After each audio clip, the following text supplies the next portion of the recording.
السلام علیکم ورحمۃ اللہ وبرکاتہ۔ آج ہم ایک انتہائی اہم بات کو سمجھنے کی کوشش کریں گے کہ جو ہمارے معاشرے کی ضرورت ہے، جو کہ ہمارے بہت سارے مسائل کا سبب ہے اور معاشرے میں اصلاح نہ ہونے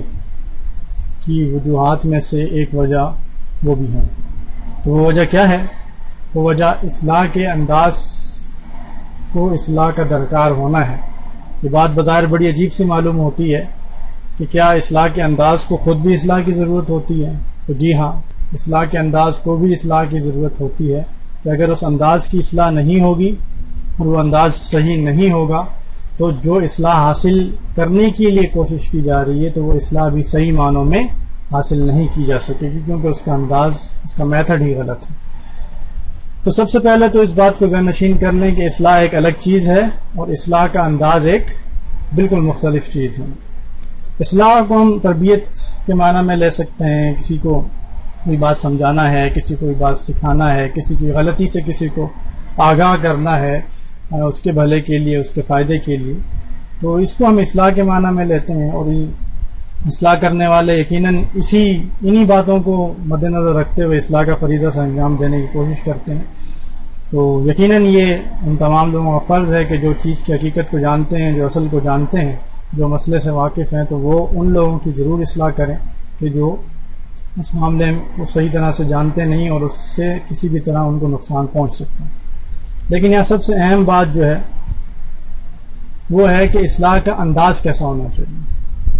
کیونکہ اصلاح تو جو بھی کر رہا ہوتا ہے اس کی نیت ہمیشہ درست ہوتی ہے، اس کی نیت یقیناً درست ہوتی ہے۔ وہ اچھی نیت کے ساتھ کسی کو کوئی چیز سکھانا چاہتا ہے، کسی کی تربیت کرنا چاہتا ہے، کسی کو سمجھانا چاہتا ہے، لیکن بعض اوقات اصلاح کرنے والا جو انداز اختیار کرتا ہے وہ انداز درست نہیں ہوتا، اس انداز کو خود اصلاح درکار ہوتی ہے، کیونکہ وہ انداز بجائے مسئلے کے حل کرنے کے مزید مسائل پیدا کرنے کا سبب بن جاتا ہے۔ کون کون سے انداز ہیں کہ جن کو درست ہونا چاہیے، یا وہ کون کون سی چیزیں ہیں کہ جو اصلاح کے دوران ہمارے اس اصلاح کے پورے معاملے میں شامل ہو جاتی ہیں، جن کی وجہ سے اصلاح کا آرامد نہیں رہتی۔ تو سب سے پہلے مسئلے کی نوعیت سے آگاہی ہے کہ آپ کسی بھی شخص کو جو مسئلہ بتانا جا رہے ہیں، سمجھانے جا رہے ہیں، پہلے تو آپ خود کلیئر کر لیں کہ آپ خود اس مسئلے کے بارے میں کلیئر ہیں، وہ مسئلہ آپ کو خود اچھی طرح سے آپ اس کو جانتے ہیں، آپ سمجھتے ہیں، اور آپ اس مسئلے سے خود آگاہ ہیں صحیح طریقے سے، تو پھر تو آپ کسی کی اصلاح کرنے کے لیے جائیں۔ اگر آپ خود تذبذب کا شکار ہیں یا خود آپ کلیئر نہیں ہیں تو ایسے موقع پر اگر آپ کسی کی اصلاح کرنے جائیں گے تو اصلاح ہو سکتا ہے نقصان کا سبب بھی بن جائے۔ دوسری چیز جو ایک ہمارے معاشرے کا ایک المیہ ہے وہ غصہ ہے، اور اصلاح کے معاملے میں آپ دیکھیں گے ہمارے ہاں ہمیشہ فوراً غصے میں جو بھی شخص اصلاح کر رہا ہوتا ہے، آپ نے دیکھا ہوگا عموماً وہ غصے میں ہوتا ہے۔ اگر وہ کسی کو سمجھا رہا ہے تو بھی غصے میں سمجھا رہا ہوگا، اگر وہ کسی کو کوئی بات بتا رہا ہے، سکھا رہا ہے، کسی کی اصلاح کر رہا ہے تو غصے میں کر رہا ہوگا۔ تو آپ جانتے ہیں یہ ہیومن نیچر ہے، انسان کی نفسیات ہے کہ انسان کبھی بھی غصے کو ایکسیپٹ نہیں کرتا، مطلب غصے کے اندر پھر جو چیز بھی دی جائے گی اس کو بھی وہ ایکسیپٹ کرنے کے لیے تیار نہیں ہوگا۔ آپ اپنے طور پہ تو غصے میں صحیح چیز بتا رہے ہیں، لیکن جو سننے والا ہے، جس کو آپ سمجھا رہے ہیں، تو وہ یقیناً اس سے منفی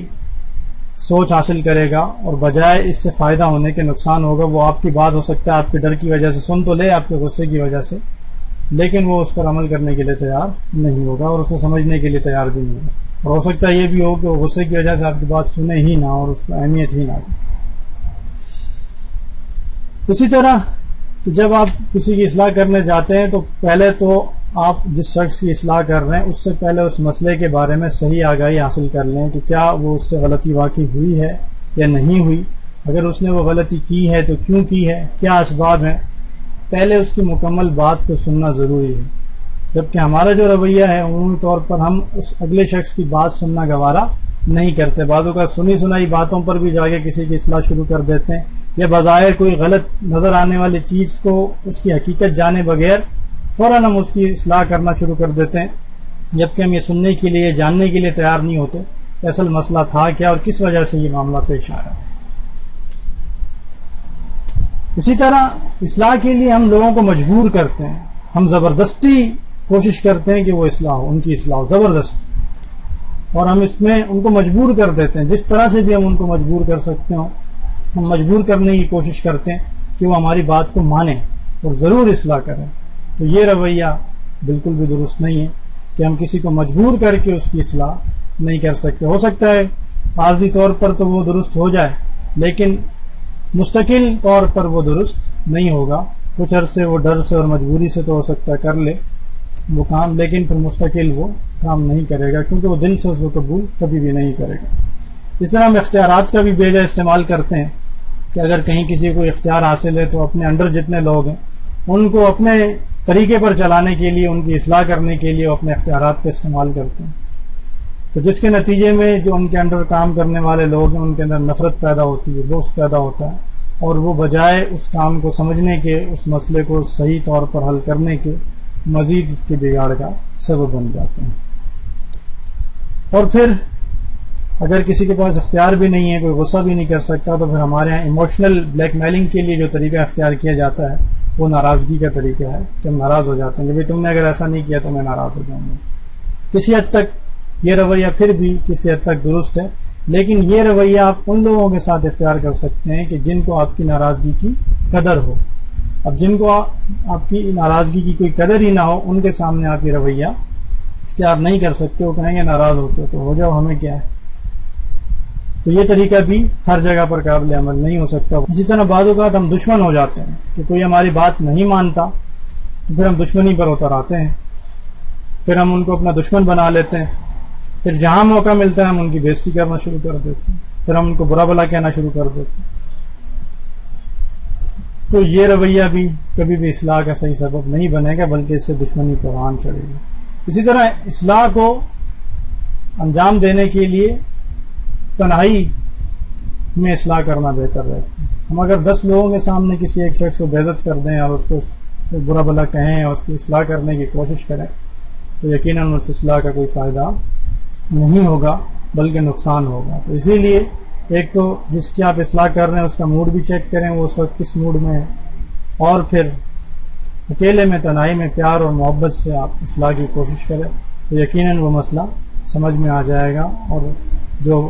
اصلاح درکار ہے وہ مکمل ہو سکے. اب چونکہ ہمارے ہاں جو اصلاح کے طریقے اختیار کیے جا رہے ہیں، اولاً تو اصلاح کی ہی نہیں جا رہی، اور اگر کی بھی جا رہی ہے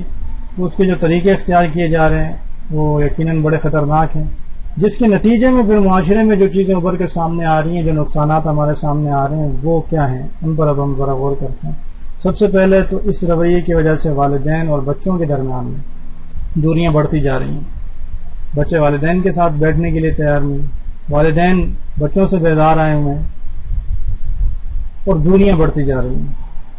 اسی طرح اگر ہم اپنے تعلیمی نظام میں دیکھیں تو وہاں پر بھی اس رویے کی وجہ سے بچے تعلیم سے دور ہوتے جا رہے ہیں. بظاہر تو وہ ڈر کے لکھ بھی لیتے ہیں، کام کر بھی لیتے ہیں، لیکن وہ جو اصل علم ہے وہ حاصل نہیں کر پاتے، وہ ڈرے رہتے ہیں ہمیشہ، اور اس سے بچے اور اساتذہ کے درمیان بھی دوریاں پیدا ہو رہی ہیں، اور جو اصل علم حاصل ہونا چاہیے تھا وہ بھی حاصل نہیں ہو پا رہا. اس طرح اس رویے کی وجہ سے میاں اور بیوی کے آپس کے تعلقات رنجیدگی کا شکار رہتے ہیں کہ وہ آپس میں ایک دوسرے کی اصلاح کرنے کی کوشش کرتے ہیں، اور مرد زیادہ تر سختی کا استعمال کرتا ہے، غصے کا انداز اختیار کرتا ہے، جبکہ بیوی جو ہے تان و تشنی کا انداز اختیار کرتی ہے. تو ایسی صورت میں معاملات اصلاح کے بجائے بگڑنے کی طرف چلے جاتے ہیں اور ایک گھر کے برباد ہونے کا خطرہ بڑھ جاتا ہے. اس طرح پڑوسیوں کے ساتھ بھی معاملات ہمارے اصلاح کے صحیح انداز نہ ہونے کی وجہ سے بگڑنا شروع ہو جاتے ہیں، اور ہم پڑوسی ایک دوسرے سے بھی نفرت کرنا شروع ہو جاتے ہیں. اور اسی طرح اہل علم اور عوام کے درمیان فاصلہ بڑھتا جا رہا ہے. اس کی وجہ یہ ہے کہ اہل علم عوام کو فوراً مخاطب کر کے گمراہ، گناہگار اور نہ جانے کیا کیا ان پر حکم لگا دیتے ہیں، جس کی بنیاد پر عوام یہ سوچتی ہے کہ ان سے دور رہنا ہی ہمارے لیے بہتر ہے، وجہ یہ کہ اگر ہم قریب گئے تو یہ ہمیں کچھ نہ کچھ کہہ دیں گے کہ بھئی تم ایسے ہو، تم ایسے ہو، اور 10 بندوں کے سامنے اگر انہوں نے کہہ دیا تو پھر ہماری عزت خاک میں مل جائے گی، تو لہٰذا وہ بھی دور رہنا پسند کرتے ہیں. تو اب آپ دیکھیں اصلاح کے انداز کا درست ہونا کتنا اہم ہے، کتنا ضروری ہے کہ اگر اصلاح کا صحیح انداز اختیار نہیں کیا جا رہا تو معاشرے کی جو بنیادی اکائیاں ہیں جو معاشرے کی بنیاد ہے جن چیزوں پر قائم ہیں، والدین اور بچے ہیں، بچے اور اساتذہ ہیں، اسی طرح میاں اور بیوی ہیں اور پڑوسی ہیں، اسی طرح اہل علم اور عوام ہیں، تو یہ بڑے ضروری رشتے ہیں، لیکن ان میں دوریاں پیدا ہو جاتی ہیں اور وہ ہوتی جا رہی ہیں اور وہ بڑھتی جا رہی ہیں۔ ان کی وجہ صرف یہ ہے کہ اصلاح کا جو انداز ہے اس کا صحیح استعمال نہیں کیا جا رہا اور اس انداز کو خود اصلاح کی ضرورت ہے۔ اب اگر ہم قرآنی اصلاح کے انداز کو دیکھتے ہیں، جس کو صوفیہ کرام، جو ہمیں صوفیہ کرام کے ہاں بھی ملتا ہے، صوفیہ کرام بھی اس انداز کو اختیار کرتے ہیں۔ سب سے بڑھ کر آقا کریم صلی اللہ علیہ وسلم کی ذات بابرکات اور آپ کی سیرت میں واقعات ملتے ہیں اصلاح کے، وہ ایک بہت طویل فہرست ہے ان کی، وہ آپ کے علم میں بھی ہوں گے۔ تو قرآن نے خیر جو اصلاح کا انداز بتایا وہ 3 باتیں بنیادی طور پر بتائی ہیں جو آپ کے علم میں بھی ہوں گی۔ فرمایا ادعو الی سبیل ربک بالحکمۃ والموعظۃ الحسنہ وجادلہم بالتی ہی احسن۔ قرآن نے جو پہلا اصول بیان فرمایا وہ حکمت ہے کہ جب بھی آپ کسی کی اصلاح کرنے جائیں تو اس اصلاح میں اور اصلاح کے انداز میں حکمت ہونی چاہیے۔ اب حکمت کیا چیز ہے؟ حکمت یہ ہے کہ آپ نے کیا چیز کہنی ہے، کس کو کہنی ہے اور کس وقت میں کہنی ہے اور کس انداز سے کہنی ہے، یہ حکمت ہے۔ کہ اگر موقع محل کے اعتبار سے جب آپ کوئی بات کریں گے اور اس انداز سے آپ بات کریں گے تو وہ زیادہ افیکٹو ہوگی، وہ پر اثر ہوگی اور اس کا فائدہ ہوگا، جبکہ حکمت کے خلاف اگر انداز اختیار کیا جائے گا تو اس سے نقصان ہوگا۔ اسی طرح دوسری بات جو آیت میں بیان ہوئی موعظہ حسنہ،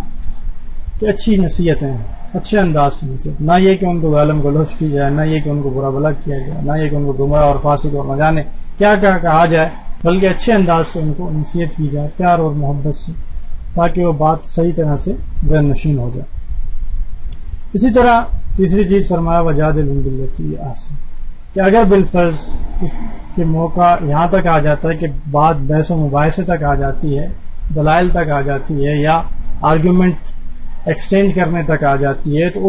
اس وقت پھر آپ نے جو ڈسکورس کرنا ہے، جو بات کرنی ہے، جو بحث و مباحثہ کرنا ہے، تو بحث و مباحثہ بہت اچھے انداز ہے۔ اس میں آپ گالم گلوچ اختیار نہیں کریں، اس میں آپ اس کو سامنے والے کو برا بھلا نہ کہیں، سامنے والے کی شخصیت کو مسخ نہ کریں، بلکہ جو مسئلہ ہے اس مسئلے کی نوعیت کو اپنے طریقے سے پیار بھرے انداز میں سامنے رکھتے ہوئے اور پھر اختیار اس شخص کو دے دیں کہ میں